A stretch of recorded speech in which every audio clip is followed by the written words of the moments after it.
Sí, me da muchísimo gusto saludar esta mañana a Jonathan Heath, su gobernador del Banco de México, a propósito de un gran libro que le recomiendo mucho que se llama Lecturas en lo que indican los indicadores, que es la continuación de lo que indican los indicadores, un libro fundamental para entender la economía. ¿Cómo estás, Jonathan, su gobernador? Buenos días.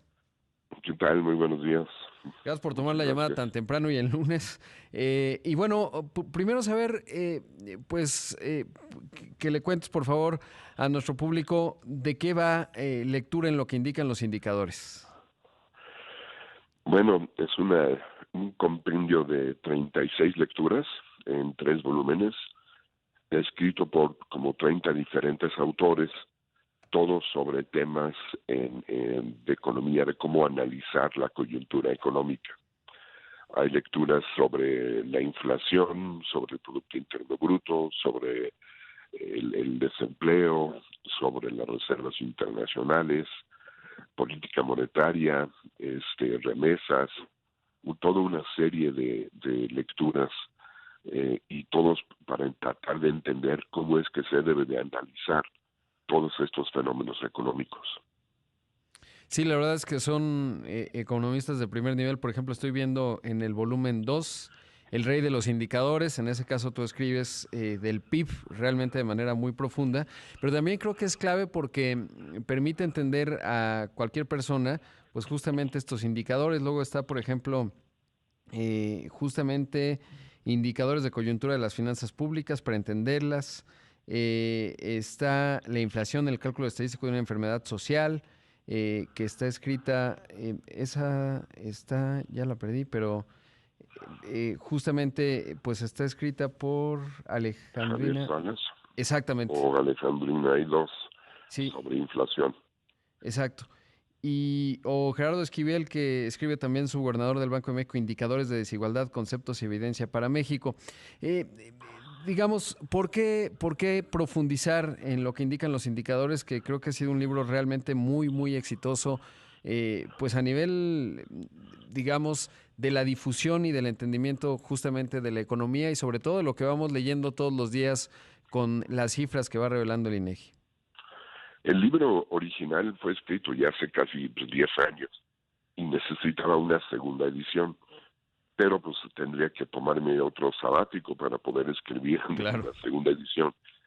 Y entonces, pues la idea original surgió cuando vino la pandemia y se canceló un diplomado que tengo que versa justamente sobre el libro, donde tenía yo participando pues, como 20 diferentes economistas para dar este diplomado. Pues le dije a todo el mundo, pues nada más mándame un artículo, escríbeme lo que iba a ser tu clase en un artículo. Y de ahí reuní suficiente material para los primeros 2 volúmenes, pero después me di cuenta que había más temas interesantes y entonces le pedí a varias personas más para sacar otros 12 lecturas y tener 3 volúmenes. Y pues de ahí surgió, es un compendio de estas lecturas que de alguna forma u otra actualiza el libro original, porque fue escrito hace un año, y al mismo tiempo lo complementa. Se pueden leer, yo diría, de la mano. Y entonces, pues el primer libro, pues ha tenido más de 500,000 de descargas de la página del INEGI. Se utiliza en prácticamente todas las universidades. Pues entonces, realmente creo que esta obra de las lecturas, en lo que indican los indicadores, pues sale a muy buen tiempo, justamente para complementar el libro original. Sí, además de las universidades, los periodistas, pues es fundamental, ¿no? Porque cada que va saliendo un dato, yo cada que tengo una duda, pues voy a consultar, a tratar de entender. Por ejemplo, además, pues tienes plumas de lujo, además de la que ya mencionamos, Alejandro Díaz de León, el gobernador, hablando del diseño e implantación de la política monetaria en México, etcétera. ¿Cómo fue orgánico, supongo, el ir atrayendo todas estas plumas para revisar cada uno de estos capítulos y que nos expliquen pues cómo funcionan estos indicadores? Pues afortunadamente la gran mayoría son economistas y son amigos míos, y fue muy fácil convencerlos. Creo que tuve mucha suerte porque pues no hubo nadie que me dijera que no y pues pude reunir a todos. Pues sí fue difícil estarlos correteando 30 plumas, revisando sus artículos, regresándolos, oye, espérame, aquí hay un error, hay que corregir esto, etcétera, etcétera. Pues sí fue, pues tardamos todo un año prácticamente en sacarlo. Sí, no, y sobre todo además eso y el trabajo de miembro de la Junta de Gobierno del Banco de México, pues no es un tema menor, ¿no? Porque pues si no habría sido el sabático y en medio de una coyuntura económica como la que hemos vivido, doblemente retador, supongo. Así es. No, sí, sí, pero muy divertido y pues siempre muy satisfactorio cuando sale un libro así, ¿no? Sí, por ejemplo, hay uno en el primer volumen, podemos confiar en la confianza del consumidor que escribes tú, y la pregunta planteada, ¿podemos confiar en ella, en la confianza del consumidor? Pues te invito a que Lo voy a leas leer. pero es un indicador de los muy pocos indicadores que cuando la sacó el INEGI, lo estaba presentando en una Claro. forma equivocada. Yo estoy conversando esta mañana con Jonathan Heath, subgobernador del Banco de México, hablando justamente de lecturas en lo que indican los indicadores, dos volúmenes que se presentaron la semana pasada, que además usted puede consultar, ahora le decimos cómo y dónde. Pero Jonathan nos interrumpió el corte y estamos hablando de la confianza del consumidor y algo que, según recuerdo, fue parte de algo que impulsaste, que fue pues cómo se difundía la información de parte del INEGI, porque siempre era en porcentajes y no en el número absoluto de 0 a 100. Y bueno, pues eso cambia un poco el entendimiento y la interpretación del dato. Y es la manera en que el INEGI lo presentaba el mero principio, incluso llegaba a la posibilidad de errores por parte de los analistas. Y yo vi una gran cantidad de veces que analistas y economistas, incluso hasta de prestigio, cometían errores interpretativos. Y entonces logré convencer al INEGI después de muchos años de cambiar la forma en la que se presentara, y el INEGI pues sí accedió, entendió y finalmente sí lo hizo. Y precisamente pues explico una buena parte de eso en esa lectura en particular. Sí, por ejemplo, estoy viendo que contrario a lo que a veces vemos en las encuestas de la felicidad y tal, el consumidor mexicano siempre es pesimista, a veces más, a veces menos, pero siempre pesimista, porque nos movemos debajo del umbral de los 50 puntos, ¿no? Así es, hay toda una cantidad de hechos estilizados del consumidor mexicano, ese es uno, que ahora los podemos ver y los podemos entender, porque ahora se está reportando el índice en la forma correcta, pero antes no, se escondía esa información. Pero sí, el economista mexicano siempre va a ver el futuro con mayor optimismo que su presente. Siempre va a ver la posición del el empresario, siempre va a tener mayor confianza que el consumidor. Antes no se podía comparar la confianza del empresario con la confianza del consumidor. Ahora sí se puede. Toda una serie de este tipo de hechos estilizados que ahora los podemos entender muy bien.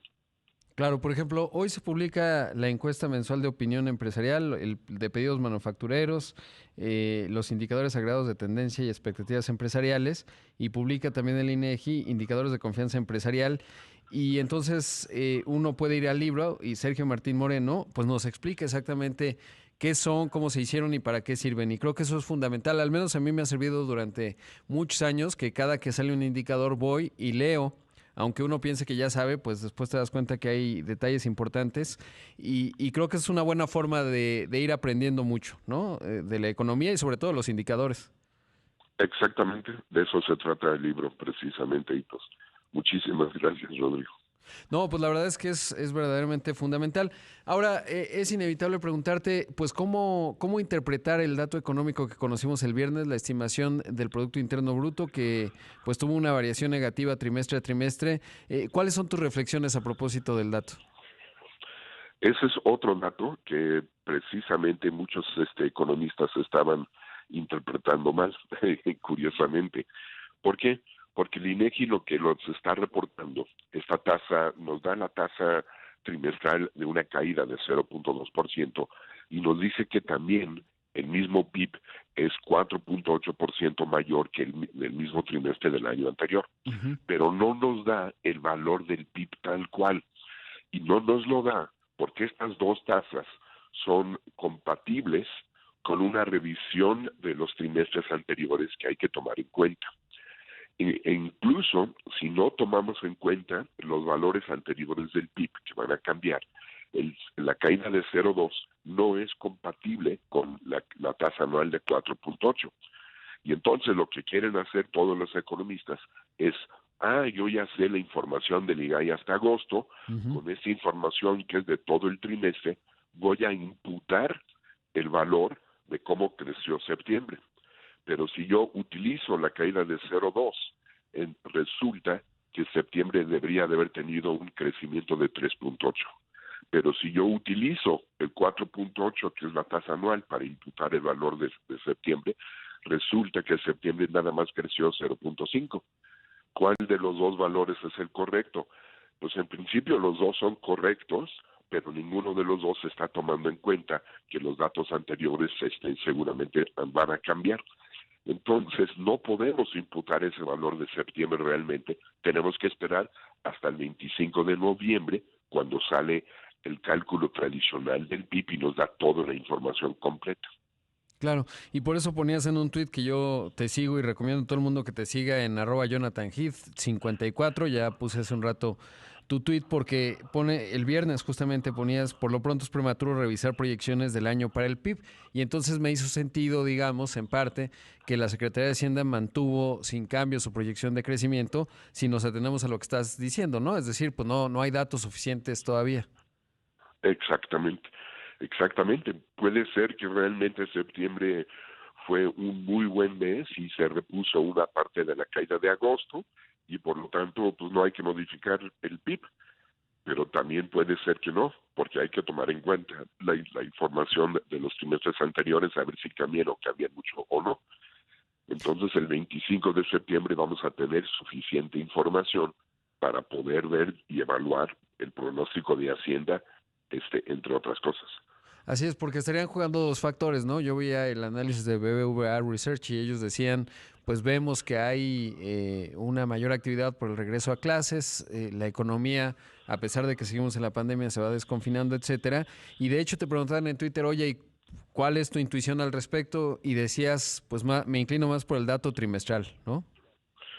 Puede ser que sí, y al mismo tiempo otra institución financiera utilizó el otro dado para cálculo y revisaron su estimación del PIB, pero casi al suelo, Claro. porque vieron justamente una interpretación muy negativa. Entonces tenemos dos instituciones financieras de los dos más grandes, llegando a conclusiones radicalmente diferentes de cómo interpretar el dato. Ahora, y cuando vas, por ejemplo, viendo los servicios, los datos de la ANTAD, aunque ahora ya no está Walmart, tampoco está Alsea, tampoco está Oxxo, entonces eso pues no ayuda tanto, pero va ayudando a darte una idea, digamos, una intuición de hacia dónde está moviendo la economía, ahora que no tenemos datos, sobre todo porque de aquí al 25 de noviembre pues hay que ir teniendo o tratando de interpretar pues qué está pasando con la economía mexicana. Sí, el dato curioso fue la caída tan grande que vimos en agosto. Sí se esperaba un cierto estancamiento. El indicador oportuno del INEGI nos decía que el dato de agosto iba a ser muy cercano a cero, pero de repente salió que fue una caída de 1.6. Y uno de los factores que más lo explica, pues es la eliminación del outsourcing, Ujú.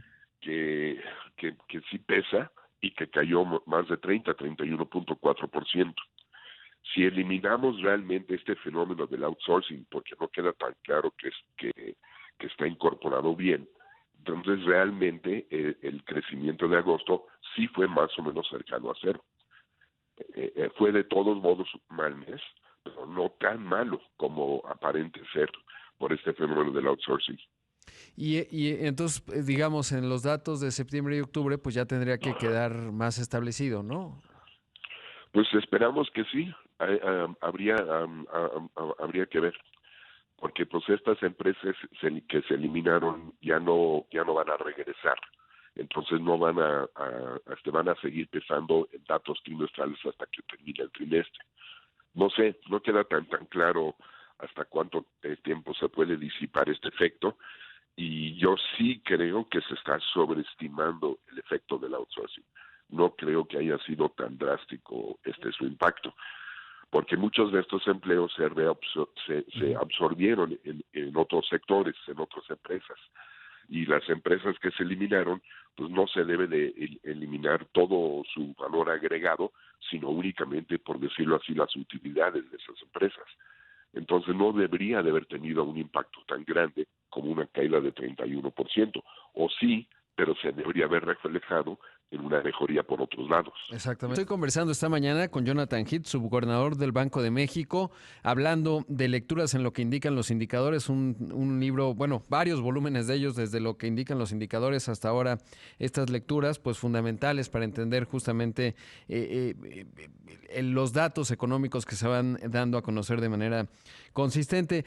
Jonathan, y digamos, ¿cuál es tu visión de la inflación? Sobre todo porque hay un buen debate en si es una inflación transitoria, si será más persistente, con fenómenos clave. Un dato que me llama la atención de un análisis que hace en uno de los recuadros el Banco de México es el impacto que ha tenido, por ejemplo, el abasto de microprocesadores en la industria automotriz mexicana y el impacto que puede tener en el Producto Interno Bruto. Y si no mal recuerdo, decía en ese análisis que de extenderse, como está ocurriendo según parece, hasta finales del año, el impacto en el Producto Interno Bruto podría ser casi del 1%.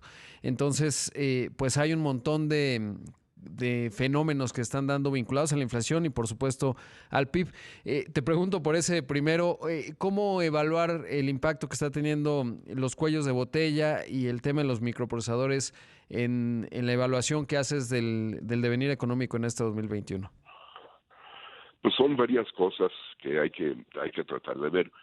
Uno, pues si bien es cierto que este es un fenómeno transitorio, temporal, habría que definir cuál es el horizonte de la palabra temporal. Uh-huh. Y ese es el problema. ¿Cuánto tiempo va a tardar, ahora sí, que el mundo en recomponerse y volver a la normalidad que teníamos antes de la pandemia? ¿Cuánto tiempo se va a tardar en tener suficiente oferta de producción de chips y de muchos otros insumos? ¿Cuánto tiempo va a tardar en reponerse toda la logística marítima que también se descompuso? Y aparentemente pues no es de tan corto plazo como aparentaba al principio. Entonces al principio pensábamos que pues podía ser temporal y unos 3 meses de repente ya se disipa y ya. No, aparentemente pues esto puede tardar 1 o 2 años en arreglarse y quedar todo bien asentado de nuevo. Y eso pues significa que no solamente pues vamos a tener esos efectos, especialmente en los precios importados por un tiempo más, sino también está el efecto de que eso pues va a empezar a contaminar, pues ya de hecho ya lo está haciendo, contaminando el resto del proceso de formación de precios. Entonces este efecto multiplicador o efecto secundario, como le llamamos, pues puede hacer que la inflación permanezca relativamente elevada por un tiempo mucho más allá de lo deseado. Y pues precisamente por eso pues sí estamos algo preocupados por este fenómeno. Claro, y agregaría que, por ejemplo, en Estados Unidos, por lo menos la semana pasada, ya era muy evidente que había problemas de contratación y eso está generando un incremento de salarios y, por supuesto, no se puede, digamos, desvincular del paquete de estímulos que hizo Biden, es decir, estos cheques de $600 mensuales a las familias estadounidenses, que puede generar inflación por el lado, digamos, de los empleos y el mercado laboral, ¿no? Y eso lo vamos a importar eventualmente porque pues importamos muchos productos de Estados Unidos.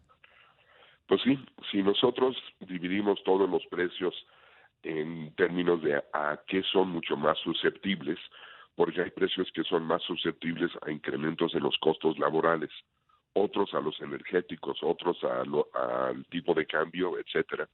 Encontramos que los precios que más están subiendo ahorita son precisamente aquellos precios que son más susceptibles a incrementos en los energéticos y en el tipo de cambio. Y el tipo de cambio precisamente pues son ahora sí que todos los precios importados, y no solamente están subiendo sus precios por el tipo de cambio per se, sino más bien por la inflación que estamos viendo en el resto del mundo. Entonces queda muy claro ahorita cuáles son los precios que más están subiendo, pero también si dividimos, por ejemplo, la inflación subyacente en mercancías alimenticias, mercancías no alimenticias y servicios, encontramos que los precios de las mercancías alimenticias están creciendo ya alrededor de 7, las mercancías no alimenticias ya se están acercando a 6 y los servicios, excluyendo vivienda y educación, ya están incrementándose a ya cerca de 5%. Entonces ya empezamos a ver un fenómeno ya generalizado del incremento en precios y no simplemente en algún que otro producto que tiene que subir su precio porque hay una escasez de semiconductores. Claro, y ahí, por ejemplo, en el tema de los energéticos, leía que se vincula a los productos alimenticios porque finalmente los energéticos son fundamentales en cualquier proceso productivo, pero por ejemplo en la fabricación de fertilizantes, pues es un insumo fundamental y eso sube toda la cadena de productos alimenticios, tanto proteína animal como granos, etcétera, y es un factor adicional que se empieza a hablar en términos de un incremento en los precios internacionales de alimentos.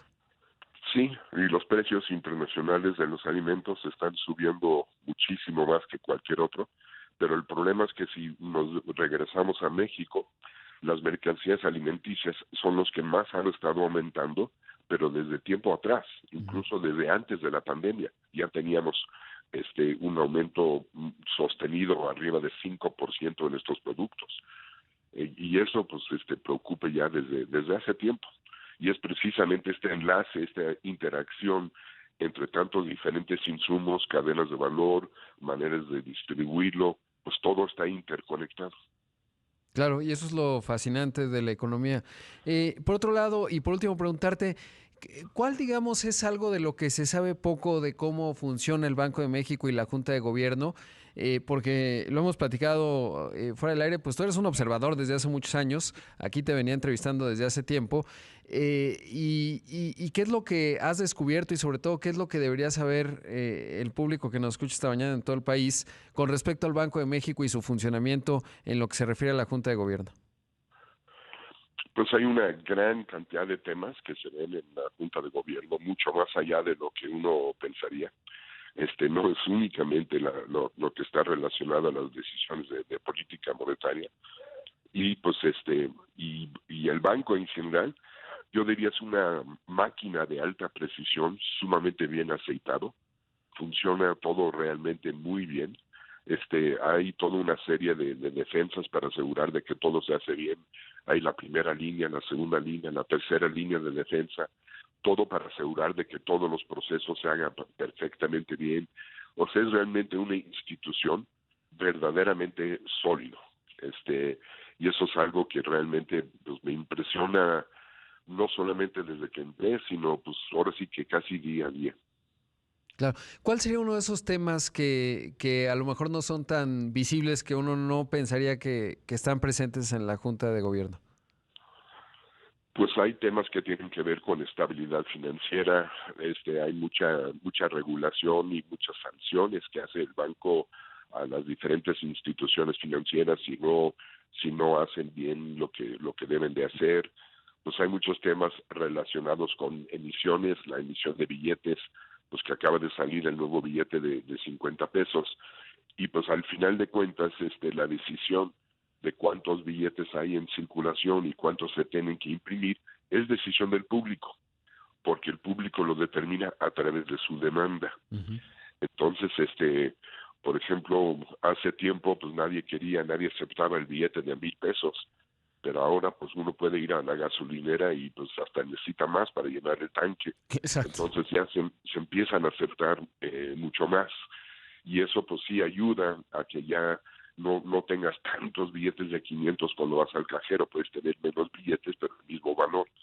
Y entonces ahora pues con esta nueva conformación de billetes se está viendo que han ido cambiando las preferencias del público y al mismo tiempo siempre se tiene que ir sacando nuevas familias de billetes en cada determinado tiempo para estar siempre por adelante de la falsificación, para darle la seguridad al público que los billetes que tienen son billetes genuinos y que no van a perder pues, su valor. Pues también hay una gran cantidad de temas jurídicos que se están revisando pues todo el tiempo, y para mí esos son temas un poco más un poco más difíciles, porque pues no soy abogado, soy economista, entonces hablan en otro lenguaje y pues sí, pero son una gran mayoría de temas. Sí, claro. Y a propósito de ello, recomendar realmente el Museo del Banco de México que está ahí en el edificio. Está muy bonito y además es un gran museo. Ahora que mencionabas el tema de los billetes, y ahí se puede ver todos los billetes que ha tenido, que ha emitido el Banco de México, el que tiene más poder adquisitivo, por qué tienen tantas medidas de seguridad que implica. Uno puede diseñar su propio billete. Está realmente espectacular. Me acordé ahora que lo mencionabas.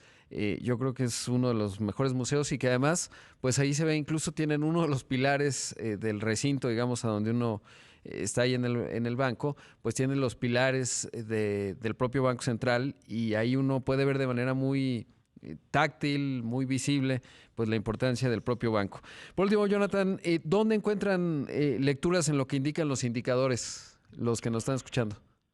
Bueno, hay 4 diferentes formatos: 3 electrónicos, que es una versión PDF, una versión que le llaman online y otra versión que es un libro electrónico. Esas 3 versiones electrónicos se pueden descargar gratuitamente de la página del MIDE, de la página del Banco de México y de la página del INEGI. Si en alguna de estas instituciones, por ejemplo el INEGI, todavía no está, es que simplemente lo están viendo los últimos detalles jurídicos y no sé qué para que esté ahí disponible. Y también en mi propia página también lo pueden descargar. Y la versión impresa, ahorita va a estar ya, yo creo que en una semana a lo mucho, va a estar a la venta en 2 tiendas: la tienda del museo del que acabas de hablar, del nuevo museo del Banco de México, ahí en el edificio emblemático de 5 de mayo número 2, y en la otra es en la tienda del MIDE. En esas 2 tiendas se va a poder solicitar. Pero si ustedes hablan o se comunican con el MIDE, si viven en provincia, el MIDE se los puede mandar. Entonces, no tienen que ir físicamente a comprar el libro. Por lo pronto, el tercer volumen todavía no está. Está en sus últimas etapas ya de la edición, y muy pronto se va a empezar a imprimir. Y eso yo estimo que estará disponible dentro de 1 o 2 meses Pues lo más. esperamos. Jonathan, siempre un gusto hablar contigo. Te mando un abrazo. Igualmente, muchísimas gracias, Rodrigo.